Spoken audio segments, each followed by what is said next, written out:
So a little bit about me, you can probably tell by my accent. I'm actually not Danish or Finnish. I'm originally from Washington, D.C., been in the startup scene for 13 years.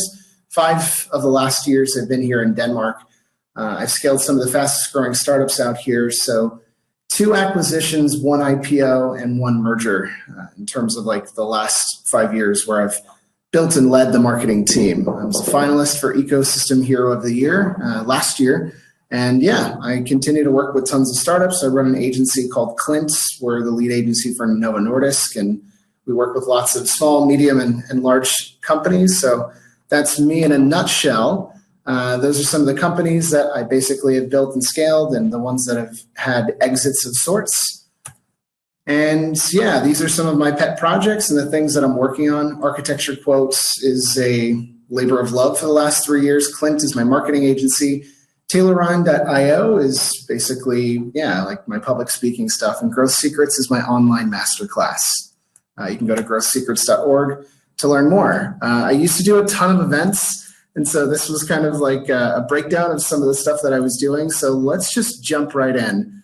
My goal for today is to provide value. I want to make sure that everybody has something that they can take away from this experience, because a big part of what I was doing over the last 5 years and even now has been building teams very quickly and taking people with not a ton of experience, but building them up into really great operators and sole contributors.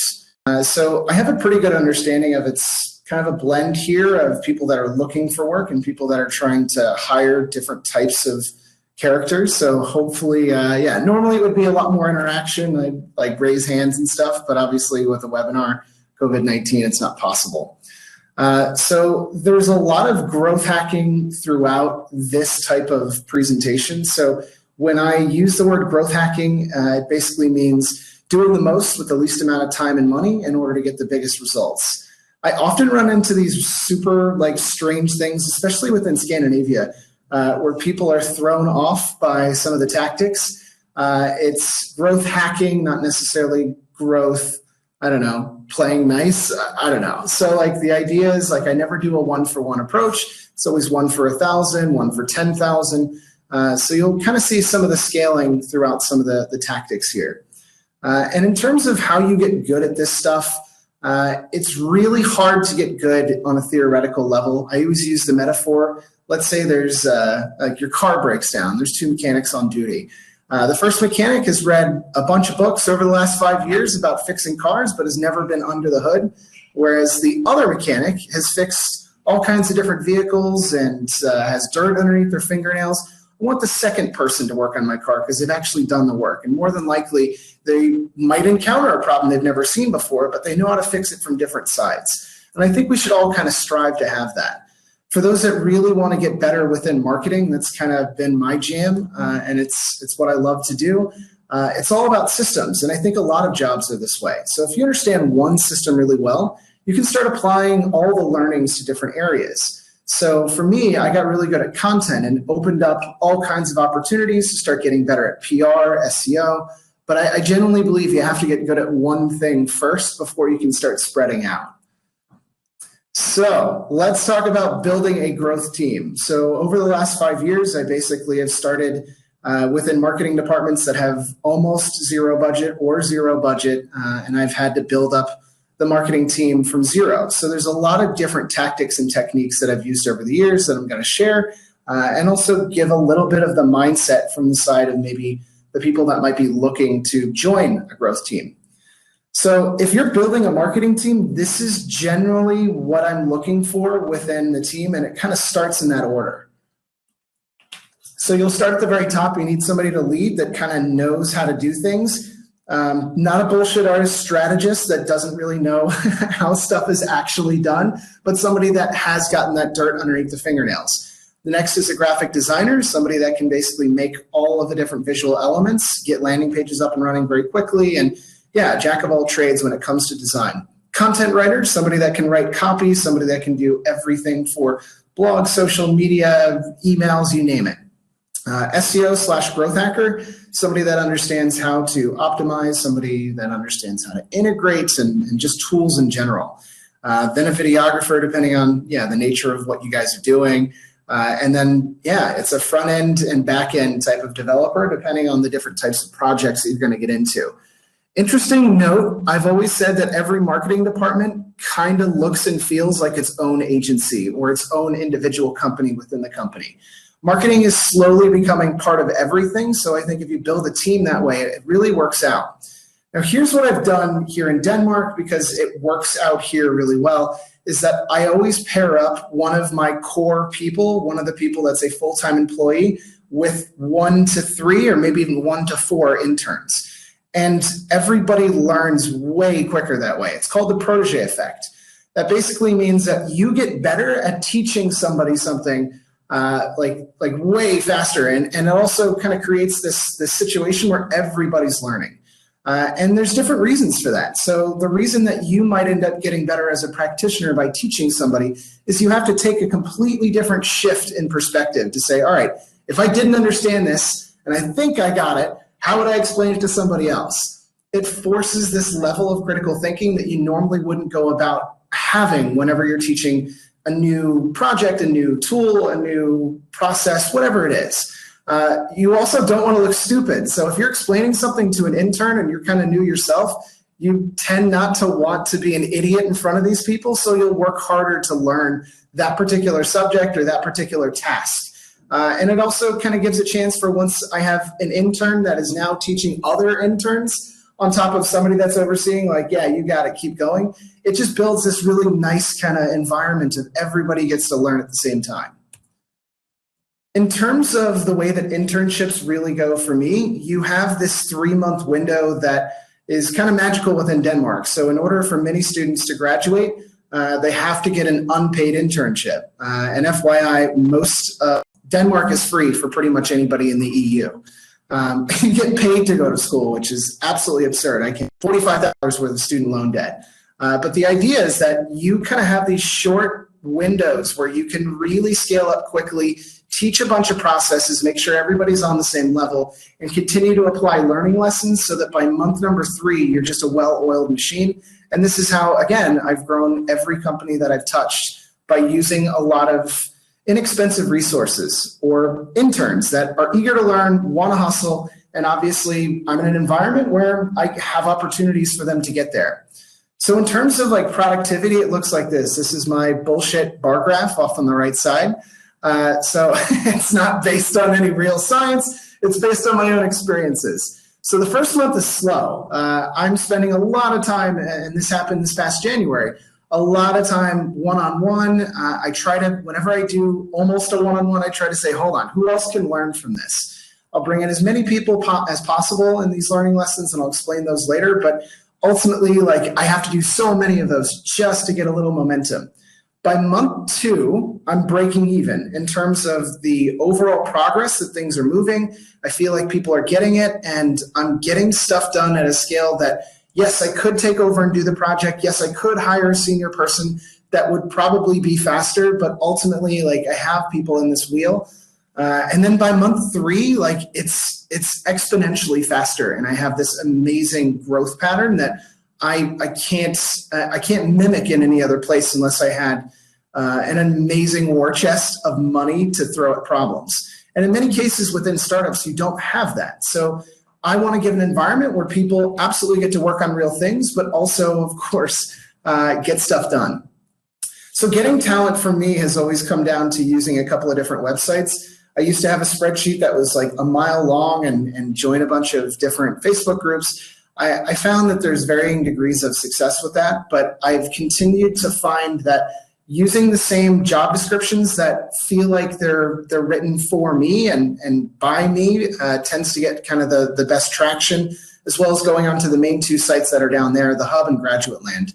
I use a spreadsheet to stay organized, which basically allows me to keep track of potential interns from the standpoint of, once I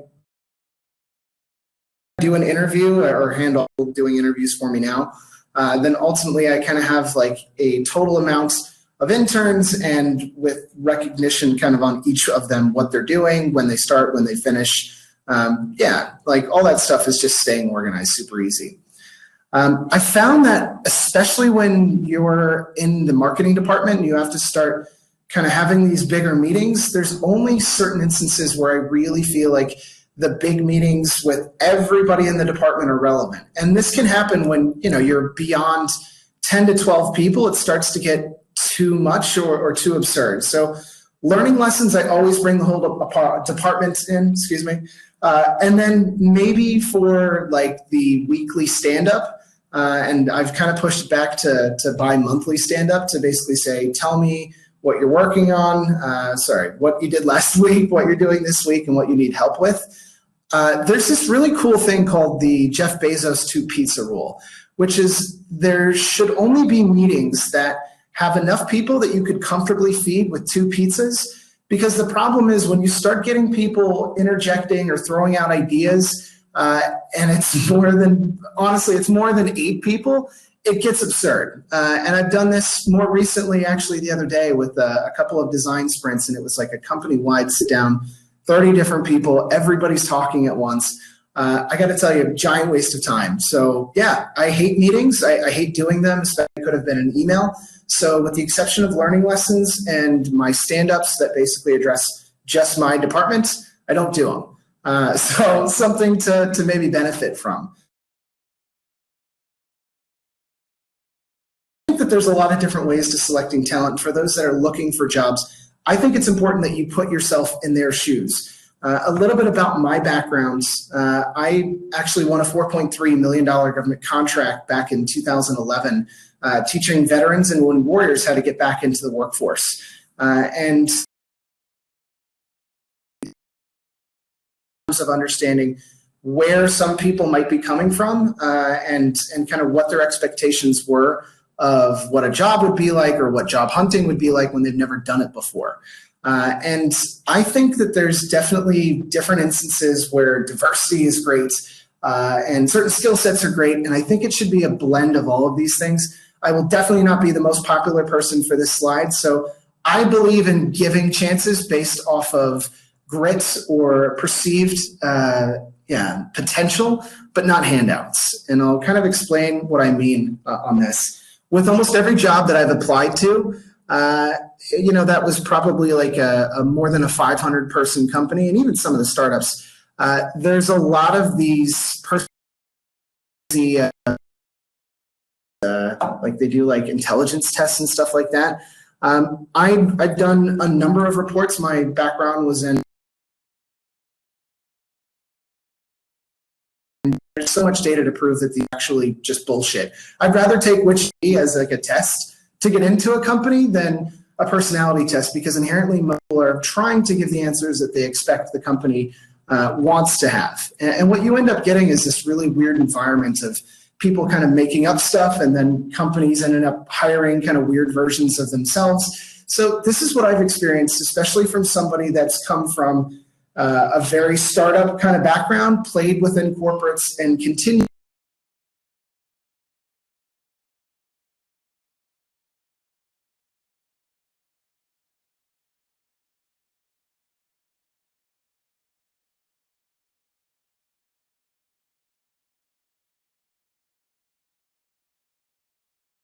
Well, they must have. It's Ivy League or similar, business degree, MBA required, like all of these 10 years minimum for technologies that don't even exist 5 years ago. All of these crazy things that basically would weed out anything that might be different than what they're expecting. And what you end up getting is a fucking clone of what is already there, especially at these large companies. And I generally believe that some of the best characters that you can bring in might end up being a radical outsider or somebody that might have a skill set that can be pivoted in the direction of your enterprise. So the things that I always measure on or try to get out of people are grit, merit, passion, execution, potential, uniqueness, and resilience. And those are things that I expect out of a startup. Those are things that I would want in somebody going to war with me, because we're going into battle pretty much every day trying to survive against a lot of large companies. I'm going to skip these slides because I've had some interesting conversations about these, but it's a long way to go to say that most people within some larger companies have a really different background. And I think it's important for us to to kind of recognize that, if you're looking at the startup scene, there's a lot more opportunities to make waves. And also bear in mind, this is kind of like my favorite point of this whole presentation is the yellow box, which is, it should be obvious to everybody. The future 50 biggest companies in Europe won't look like the previous 50 biggest companies. So considering chase the large corporate environment that can come with a nicer salary and that especially is alluring to maybe more young people, like go for it, see what happens. But ultimately, if you're looking to be the best at your craft and get into something that you really are able to make differences in a much quicker fashion, I would say consider startups, but understand that there's a lot of rotation within startups. And I'm a perfect example of that. I was in 4 different startups over the span of 5 years. But again, 4 of those have now gone on to exit. So it happens, and it is a cool thing. So choosing the right candidates. I hope I didn't offend anybody at that last one. So I've always found that it's quite difficult to really break apart exactly what everybody's best abilities are and really understand exactly what everybody is super capable of. I try to understand what quality would look like, maybe in areas that I'm not playing with, but I want to show a couple of different ways that, I've kind of come into this and had experiences with this that might end up, giving you some flavor as to like how to go about doing this. So I graduated in 2008. 2008 was the height of the economic recession. I think we're in for something totally different nowadays. If you look at that bar graph, the second one in that's under men, that giant middle finger there was my demographic. And so basically there's a bunch of data that points to the fact that, a lot of people that graduate during that time have no prospects and won't have prospects for a number of years. And for me, I kind of had to make my own luck. I got a degree in psychology, which meant I could either stay in academia for another 8 years to finally go into a PhD program, or, work with kids and old folks with dementia. There's a lot of fake jobs out there, and I had student loan debt that I had to pay off. So things were difficult. And, it also should be daunting to get experience now. There's this great book called Outliers by Malcolm Gladwell, where they highlighted some of the people that came into the professional workforce right around the Great Depression. And for many of them, it took an extra decade to get up to where people were in the 5 years preceding the Great Depression, the 5 years before it. And that can be quite scary. So the goal should be get into something as quick as you possibly can. It is the experience or the ideal job, doesn't matter. And this is an expression that's more of a US one. It's called eating humble pie. When you get into jobs that don't pay well or don't pay anything in order to get experience, and I worked for free for most of my life, you're going to feel like shit, and it sucks. And you can't control the stuff that, is basically coming for you. Nobody that is stepping into the job market now knew that there was going to be this crazy thing in 2020 called COVID-19. And I think an entire generation is going to experience that. From my own experience, I went into a bunch of terrible jobs. So there's some pictures of some of the work that I've done. I did door-to-door sales in terms of like selling windows and siding. I sold barrels up and down the East Coast and basically went to all kinds of crazy festivals. I was doing side hustles, trying to do stuff that wouldn't scale was kind of like the status quo. Lots of fake jobs, telemarketing, like it was terrible my first year out of school. And for those that are just entering the workforce now, like you're going to experience it. And these are more shots of basically me going up and down the East Coast of the US selling barrels. And obviously I don't do that shit now. But, that was on the left, some lady that threw up on the tent next to me. A donkey got in a fight with a mule in a tent next to me as well. Like, it was just not great times. And the key takeaways that I got from doing kind of this rough patch of like 2 to 3, almost 4 years was that you really only need one chance. And for me, it was syncing up with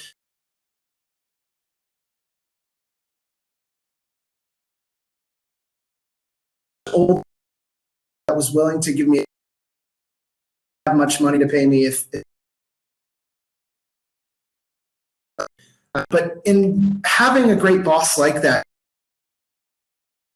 it kind of taught me something that like being a bad boss is actually a choice. It's up to you. And yeah, I mean, starting to build businesses straight out of school and help people build businesses is kind of like their protege or number two. It brought on a lot of crazy challenges, and realizing that doing a bunch of work just to find out that nobody's willing to buy it is a huge mistake. So yeah, always try to sell something up front. That's a whole different conversation. But yeah, learning by failure is kind of part of the game. It sucks, but it's super effective. I think choosing the right candidates for me, and I kind of wedged this slide in here. It's supposed to be later, but it's fine. I always run through the CLAMS exercise. And for those that are looking for a job, this is what I would definitely encourage you to run through. Or if you're somebody within HR, I think it could be interesting to decide whether or not you ask the employees that are coming to you what is important to them. And so CLAMS breaks down into challenge, location, advancement, money, and security. So challenge is basically how much of this job do you want to really press on some of your biggest goals and maybe in your career in terms of like learning stuff. For me, that's what I love. I love the challenge. I love being the underdog. I love going into new systems and breaking things, putting them back together. Some people, it's location. I want to be in the shortest commute possible. I have a family, etc. Advancement can be a big thing for a lot of people. It's definitely a US thing where I want to be the CEO, or I want to be at least manager or director within 6 months, that kind of stuff. Money is what drives most young people straight out of school. That's just what's up. And security. And many people choose security, especially when they get a little older and have kids, over pretty much everything else.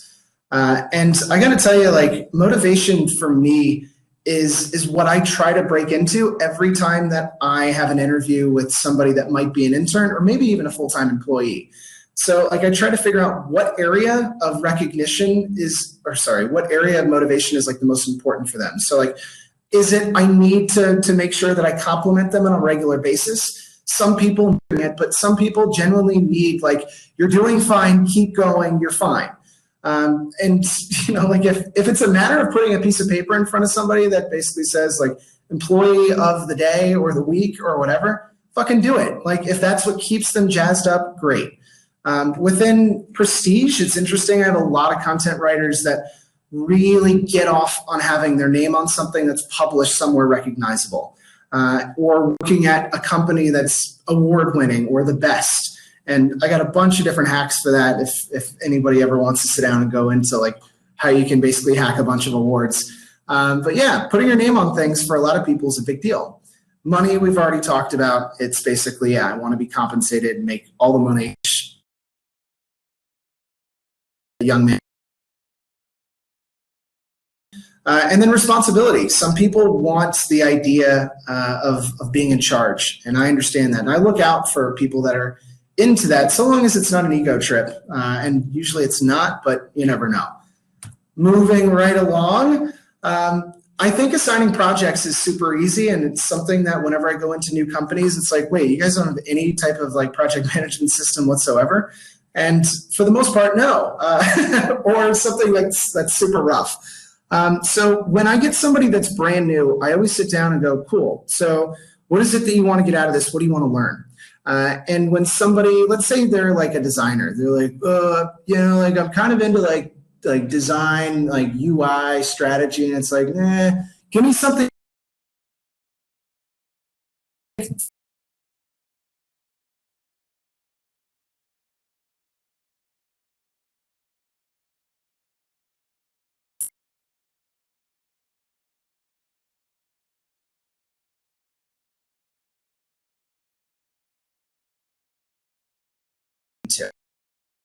If a designer says, I read landing page elements, would you like to build up some landing page for?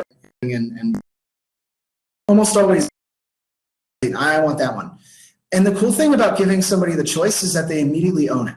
So they have stake in the game as soon as they make that choice or selection. And it means that if they fuck it up, then it's like, what happened? Like, that was the one that you choose. You had so many other choices, 3. I mean, either way, they would have been pressed and kind of held against this. It gives them a little bit of autonomy, and also it kind of inspires and gives them an element of trust, because I didn't say, here's your fucking job, go do this and you'll come back till it's done. I said, what do you feel like doing? And I think that gives an environment of fairness and choice that, is super helpful. And the last thing that I love to mention is they're far less likely to just give up and be like, oh, couldn't figure it out, which is like, racks my brain. I always use Trello. Trello is the easiest project management tool, especially for people that haven't used one in the past. If you get a little bit more advanced and you're doing like development on like a product level and you're building a SaaS tool, I would probably say Asana is my favorite, followed by maybe Redmine. I don't know, just depends. It's all personal preference. Some people use Monday. Like there's so many different tools, but if you're early and you're just getting shit done, go for Trello. Like it works so easily. And I break it apart by different groups. So I have one for content writers, as you can see there. I have one for my designers, and basically within that, I have kind of like a to-do area of all the different projects that people can generally choose from. I try to keep the ones that are more important at the top, and I'll color code them based off of urgency. And then basically it's a matter of assigning these things. And once somebody gets assigned something, it has a deadline that goes with it. Hopefully there's a process and some notes that are outlined there. So there's basically like a beginning, middle, and an end when it comes to building these. I do tend to play with a bit of Blogger exchanges. It's a lot harder to do these days. This would be like a layout of basically managing an entire blog exchange across, I don't know, hundreds of kind of outreach models and continuing to track how things are going. Everything always breaks down to a process, to be honest. When I do videography, and like nowadays, I don't think anybody's ever going to say like, well, video, like that's so 2020 or 2021. You know, it's not going away. So building out something in the way of calendars and templates to track the progress of the different videos that you're putting together is super important. Video people kind of fall into different categories and they get demotivated super quickly. So I always try to make sure that I have stuff ready for them to go out and shoot, and also continually giving feedback. Love having content calendars. Content calendars for me is important across the board, whether it's social media, blogs, which is an example of what you see here, posting schedules. I do this for myself. I do it for clients. But it keeps people accountable, and it also allows you to keep track of everything that maybe is related to a feature image or the content itself, and kind of everything falls into a nice process when you have a functional, usable sheet that everybody's kind of trained up on. And once in a while, we'll run through these on a regular basis just to make sure we're still compliant, everybody's following the same process, and of course, I have my interns teach other interns, and my main full-timers make sure that they have it, back to front. So it's really helpful. Last little bit is learning lessons. Learning lessons is super powerful. I know I've mentioned them a bunch. This is probably the bigger differentiator between what I do and maybe some of the other startups or even marketing agencies, is basically giving time to give people something more and teach them some of the stuff that maybe nobody's teaching anywhere else, or it's just not there. I love this quote from Richard Branson, which is basically train the people well enough so that they can leave, treat them well enough so they don't want to. So I try to keep it to one a week, anywhere from 45 minutes to an hour, and I do lessons on everything. And I have a pretty broad range of experiences. I did videography starting at the age of, I think, 12 or 13, to the point that I was getting flown all throughout the country by the age of 18 doing lots of video production work, and decided to kind of give up on that because I didn't want to be a fucking weird artist. No offense to anybody that has that ambition. So yeah, everything from video to SEO to content I can do. And so I want to give that to other people, and also it allows them to absorb and use the principles I give or teach on an everyday basis. And so this allows the interns to then take my learning lessons. They get the slides, they get a video recording, and they're able to kind of teach each other and also re-review if there's an issue. It also requires prep. So like, I'm not winging it. And I can't stand people that like would go to events and be like, I want to do a panel. That way I don't have to think. Like you have to have a bunch of stuff set up. And this is why I work 12 to 14 hour days. Is I'm constantly spending 4 to 8 hours throughout the week preparing for one of these learning lessons. But the great thing is I get to reuse them over and over and over again. It also allows you to build up what I call kind of the brain drive or the growth drive. It's an internal resource folder that allows you to have all of the learnings from either what you guys have been doing internally or what you could be potentially building if you had enough time, energy, and resources. But yeah, ultimately, like I have everything organized in a neat fashion and everybody has kind of a nice takeaway. I think it also gives a bit of a give a shit factor. Like people care a lot more when they know that they're constantly learning. So for those that are on the other side of this and don't have that job yet, where do you learn? So these are different pictures from the last 5 years of the places that I've learned. So on the upper right, that was my living room where I really just wanted to dig in on extra stuff during the weekend. And I mean, yeah, being hungover, lounging is fucking phenomenal. Like, go for it. That sounds great. But also, like, what about the next day? You know, like you can do that on Saturday. So yeah, at any given point, I had people coming over, and I realized that like we had too many people. So we started going into different coffee shops, and eventually that didn't pan out. So I asked one of the co-working spaces that unfortunately is now closed, but Founder's House. And basically said, like, is anybody there on Sundays? Like, I would love to have people here to just hustle and learn. And they're like, that's a great idea. And so, yeah, they gave me the key to basically have people come in. And of course, I had to lock up and everything. But at any given point, there was anywhere from 3 to 15 people. And as things started going really well, I did this over at a different co-working space. I would buy pizzas for everybody, and we started building projects that I kind of led and was using, and that was the beginning of Architecture Quote. I think on one of like our busiest days, we had 20 different people there. So these are how you can kind of get started from scratch, and you don't necessarily have to have a trajectory. I think you just need to put in time, and things will start to kind of gel together. Effort.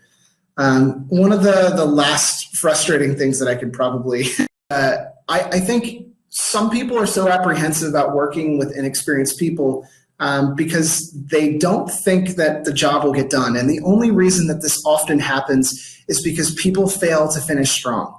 And I think that last little 10%, whether it's content, development, design, it doesn't matter.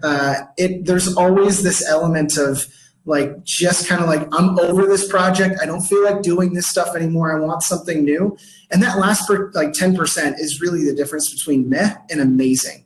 And I wish I could like impart that to other people, because I can tell like with projects that take a few days, there are some people that just give up and roll through the finish line. And I think that if you can find that in yourself, you have so much in the way of advantages. Last little, I keep saying last little, but there's a few more slides. The preachy stuff. Of course, I'm throwing Gary Vaynerchuk in there.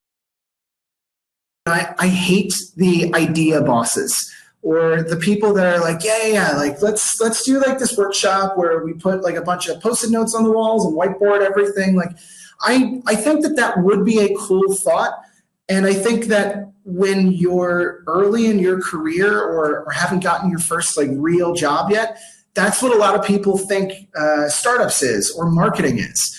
And unfortunately, like it's definitely not like a bunch of whiteboarding and creativity. Like it's fucking work. Like that's all it is. It is a job, you know, and there is that silly adage of like, well, if you love your job, you'll never work a day in your life. And it's like, no, it's fucking not true. Like I love my job and, you know, I work for myself, but man, it's a grind. Like it's 12 to 14 hour days. It's 6 days a week. It used to be 7 until my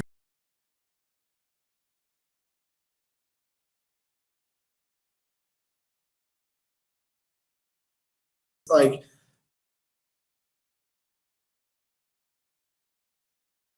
days a week. We need at least one. Backseat to execution. And everybody that wants to do something with their life, or at least get good at executing at least one thing. Because there's so many bullshit artists.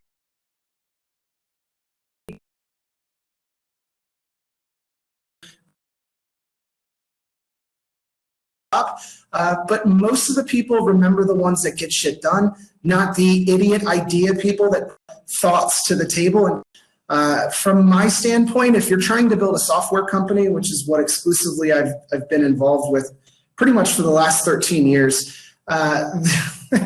there's a real way to look at this, which is it takes 6 months to build a solid foundation. And anybody that is telling you like, oh, no, like, dude, I can do it in 2. They're either selling you something or an asshole, because then it takes another 6 months after you set the foundations to really scale. And this is coming from, honestly, like years of experience in some of the fastest growing startups that I've been a part of here in Denmark. It is a long journey, and buckle in because it's not a smooth one either. And I think that there's a lot of value in experiencing that stuff. From the standpoint of being a great boss for those that are hiring and doing a lot of this, I share this story that it still kind of sits in the back of my mind. One of my first real jobs that I got paid a little bit of money one summer was doing video for a company that was trying to do e-learning, and it was way too early. They were putting education and entertainment together, and they call it edutainment. Like, whoa, you know? So it was this whole thing, and we were shooting. It was getting to be later. The sun was setting, and my boss had asked me to kind of shoot towards the sun. I know, like, lighting 101, you're going to get backlighting. It's not going to come out. So I'm like, Adam, I really think I need to get a different angle on this. Otherwise, it's not going to come out. He's like, Taylor, we don't pay you to think. Oh, that's right. We don't pay you at all. So, like, that was 18 years ago, and like I still fucking remember that. And you know, eventually I ended up getting a little bit of money out of those guys, but it really stuck with me. And like it was just like being a dick is kind of a choice, and kind of being upset with people that don't know is absurd. Like you're working with people that maybe aren't that experienced. So that's my takeaway from it. Again, these are the companies that I've built and currently run. Clint Marketing, if you are looking for growth hacking services, I realize I didn't touch on a ton of growth hacking. That's normally like the area that I get to go over, but this is also a ton of fun and I dig it. So feel free to check out clintsmarketing.com. Growth Secrets, if you're interested in getting a lot of growth hacking information very quickly, that is my online masterclass. It's basically a 2-day course that's crammed down into about 8.5 hours. Architecture quote is still going. If you're an architect and need leads, holler at your boy. And taylorryan.io is basically, my public speaking site. Connect with me on LinkedIn. I'm always happy to send out slides. I realize that there's not as much creative stuff in these slides to be able to use. But, you know, I'm happy to connect with anybody, so feel free to connect. I think I timed this just about right to have 15 minutes left for questions. So thank you so much. That was really insightful. Throw some questions my direction. I hope I'm still live. Everybody, if you have any questions, write them in the chat. I was about to ask, will you provide us the slides, but you just answered that, so you can just send them to us. And if somebody from the participants want them, they can just contact us also about it. And yeah, good point about connecting to LinkedIn. That's really important.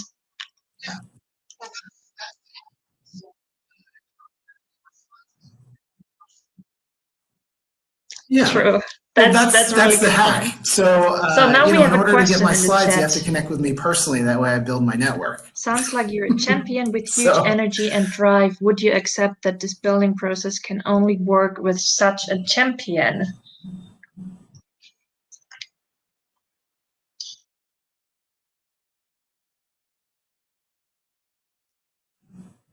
No, I think one of the most, and great question, and thank you, by the way. Like, that's really cool. I don't know if I'm a champ, but, you know, thank you. I'm blushing.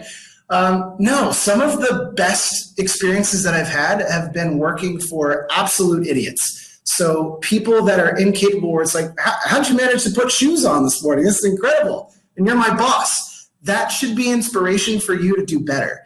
if you know that you're going to work every day and the guy or girl or person that is ahead of you is barely able to keep it together, that should be fire underneath you like there is no other, because you're sitting there going, I don't even have to work that hard to be better than them. I just need to be slightly better.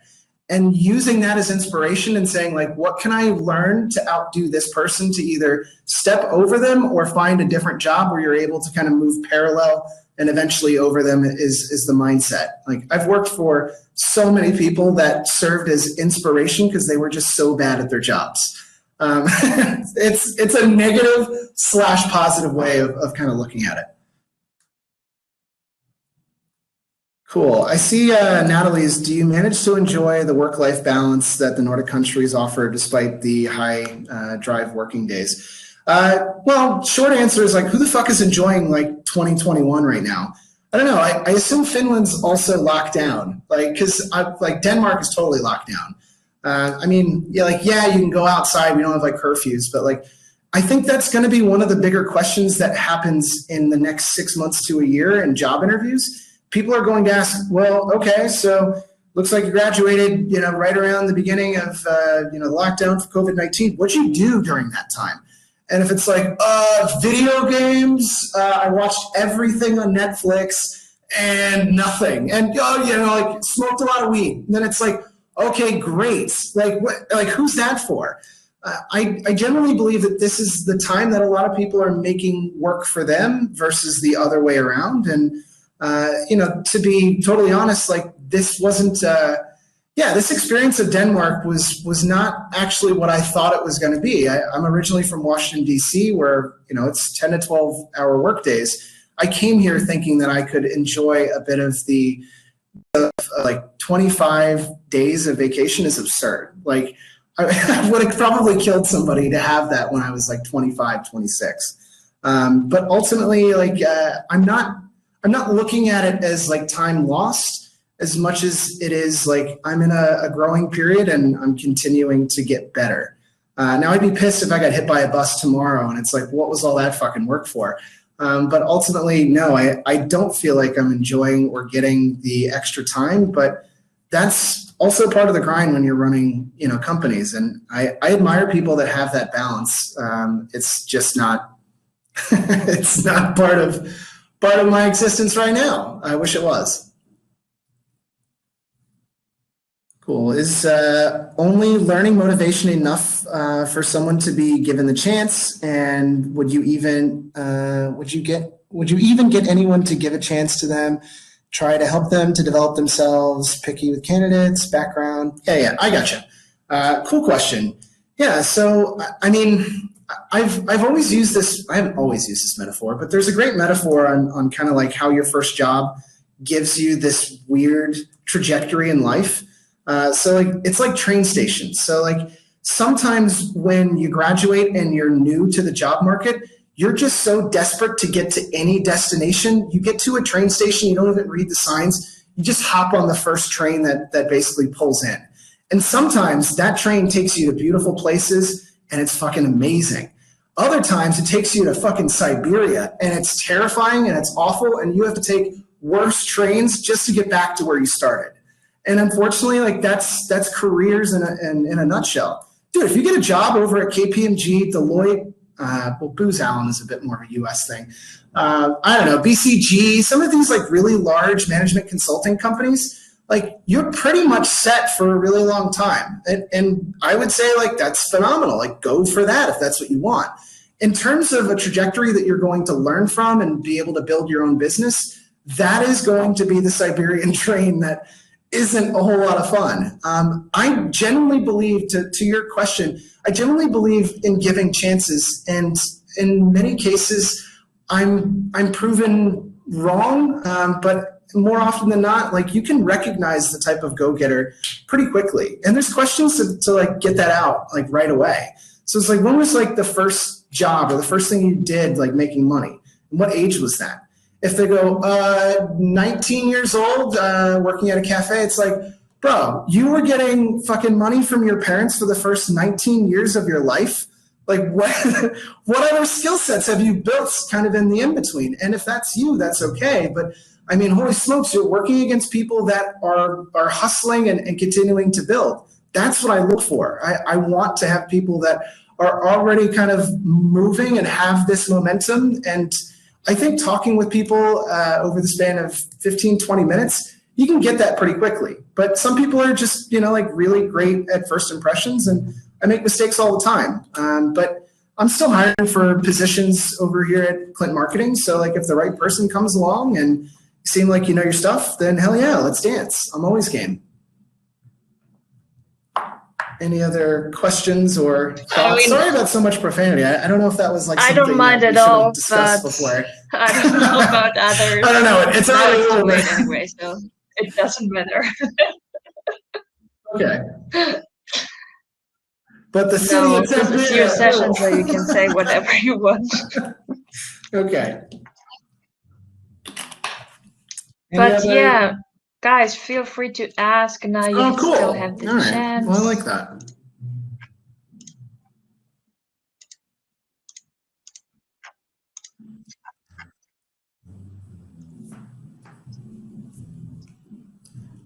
I think, I mean, if there aren't any other questions, I'm happy to kind of riff on different things. But I kind of had a question for you, Alina. So like the vast majority of people that are showing up to this I think presentation, are they job seekers or the ones that are looking to hire even at some point, I think most of them are job seekers. But we have also different companies. They will, like some of the CEOs of the companies, they spoke already today, but then we also have companies that have a short presentation tomorrow. So people can link with them and just like have a quick conversation. But we have a lot of students. Here you can see at the participants, a lot of people who are looking for investors and a lot of people who just offer internships, summer jobs, full-time jobs, everything. But I think a lot of startups, yeah, definitely. But I think most of them were job seekers probably. Yeah, and also what I think is really nice that the speakers who were free, they were also participating in other people's sessions, and that was really nice. And also some people from the companies that have the presentation tomorrow, they also participated in some of the sessions from today. So yeah. Oh, I don't know, Taylor's video paused. Oh. Yeah, I think he just dropped down. Yeah, there was some. Okay, now you're back. So yeah, can you hear us, Taylor? Okay, cool. Yes. Yeah, okay, so here, yeah, I can hear you. Can you hear me? Okay, yeah. Khan just replied that 400 job seekers, 50 to 70 startups. Nice. Cool. Yeah, that sounds about right. One of the things that I'd like to put out real quick, because I was kind of in this weird situation where I either wanted to do growth hacking the job search or something in the way of kind of like this more growth mindset of the companies. I can certainly send the presentation that I did over at CBS for growth hacking the job search. There's a couple of quick things that I think are super valuable from the standpoint of people looking for jobs. So I'll definitely send the links, and if it's not too much trouble to send that out to people, I think it's super valuable. One is you have to stand out, especially when there's going to be less jobs overall. Standing out means standing out in a good way, not having basically like a terrible, abysmal portfolio. So for those that don't have a decent resume or CV, a couple of quick things. Canva allows you to do that for free. And you can also sign up for a trial without ever having to actually pay for it and use Canva to build out a baller looking CV. So for those that aren't doing that, quit sending me your shitty Word document CVs, because that stuff ends up getting deleted super fast. I know it's a weird thing. Like number two, the US, like we never put our faces on resumes. It's like a big European thing.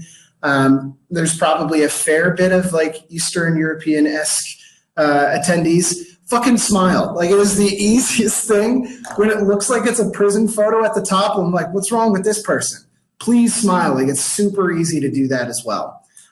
Within the bullet points of each job, go for 3 and try to make it in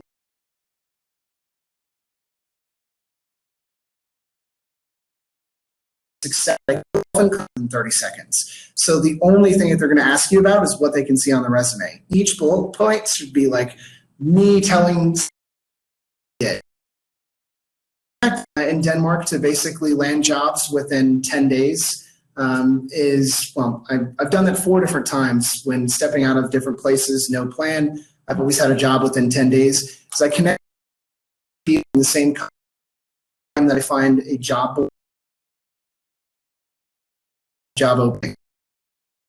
Most senior person, either CEO, founder, director level, somebody that's a manager that would potentially be either my peer because I'm a little more senior, or somebody that I'm potentially working with, and then somebody that's below that. So another intern or another kind of like, sole contributor type, and ask them to connect, and then ask them about the job and see if they can introduce you to whoever's actually hiring for that position. Use templates to make it go faster. And connect with, again, 3 people from every single company. One of the last things that's a part of this whole jam is you can find companies that are hiring before they tell everybody. And the simple way to do that is start Google searching for funding and your city and the word startup. So funding, Finland or Helsinki startup. And you'll see all the fun startup announcements where so-and-so just got $2 million. What do you think they're going to do with that $2 million? Put it in the bank? No, they're fucking hiring, and they're looking for people just like you. So now you have something to talk about. Congratulations on the round of funding. That might be super brand new. I'd love to work there. I've always wanted to work on a rocket ship like you guys. So let's dance, and you'd be surprised how well that works. But those are just a couple of quick wins in the span of a few minutes, and I'll send along the growth hacking the job search video. I think it's super helpful, and I don't know, I wish somebody had told me when I was getting into the market. Great, thank you. And have we any further questions?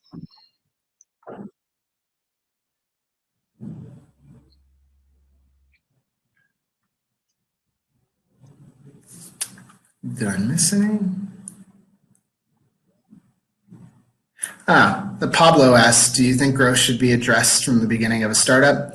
Yeah, I mean, the simple answer is yes, but that should be built in as part of the model. So before you decide on what exactly you're building, I think you need some type of understanding of how you're going to grow the thing. Most people think of growth well after the product's been built, and I think that's way too late. But, you know, I have obviously skin in the game. That's kind of my background. So it's like, I think every tailor is the most important tailor. So it it doesn't, doesn't really make a difference, but I'm happy to help. That's part of my company, clintmarketing.com. So feel free to check us out. I see I'm down to 5 seconds. So, so I guess that's it for me. Great timing. You have a few extra minutes if you still want to say something, but I think we are done here. Yeah, love your enthusiasm, says William. And I have to say the same. Oh, it's lagging again.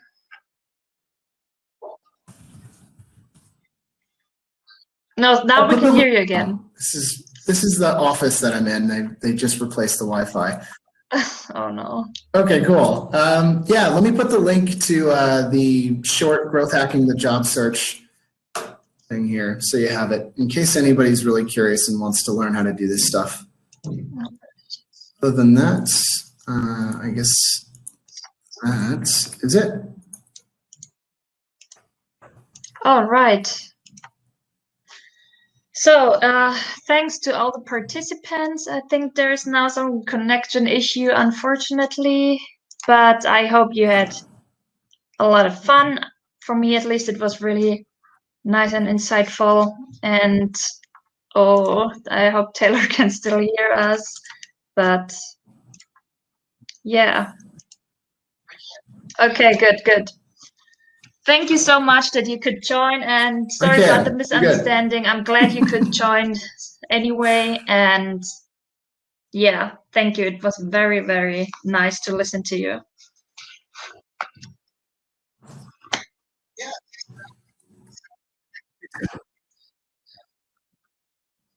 Yeah, thanks for having me. Always happy to connect with people on LinkedIn, and yeah, happy to come back and teach Yeah. something else or go into something else in the Definitely. future if you guys still want All me after right. all the profanity.